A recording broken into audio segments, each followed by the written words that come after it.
Une disparition tragique. En 1999, Marina Foïs se perdait son frère aîné, Fabio. À l'âge de 31 ans, celui-ci, qui était polytechnicien, est mort dans un accident d'avion alors qu'il se rendait à une manifestation de voltige aérienne à laquelle il devait participer. Mardi 3 janvier 2023, dans les colonnes de Libération, l'actrice a indiqué « J'ai toujours trouvé ce passe-temps, la voltige, note de la rédaction, débile ». La vie des Foïs, si est un équilibre instable entre beaucoup de chance et pas mal d'infortune. On est habitué à la catastrophe, mais on a aussi une pratique salvatrice de l'écoute et un accès au psy. Si elle a perdu son frère, Marina Foïs a deux sœurs cadettes, Giulia, une journaliste et chroniqueuse, et Elena, qui exerce le métier de médecin hospitalier.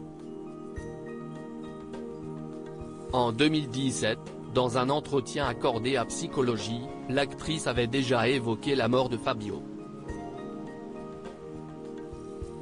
Je ne supporte toujours pas l'idée que notre conversation soit interrompue.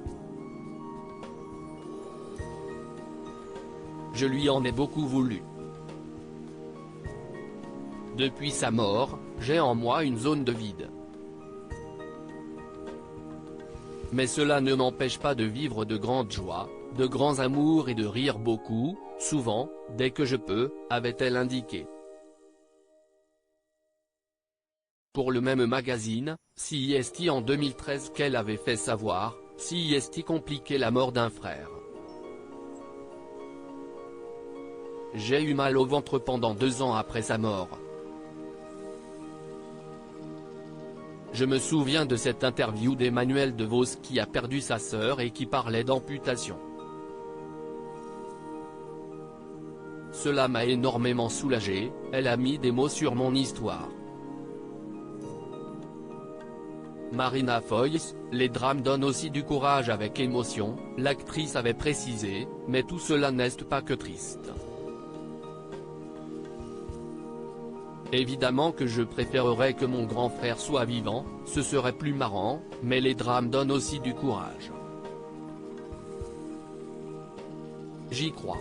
Le lendemain de sa mort, j'ai fait un sketch en direct et je me suis vraiment marré.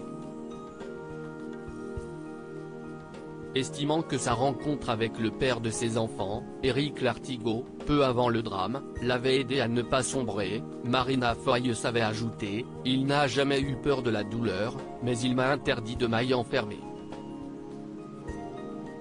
Très vite, il m'a forcé à regarder devant.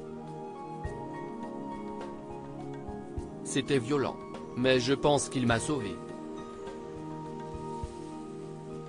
Sans lui, sans cette envie qu'il porte en lui et qu'il m'a communiqué, je n'aurais pas fait la moitié de ce que j'ai fait. »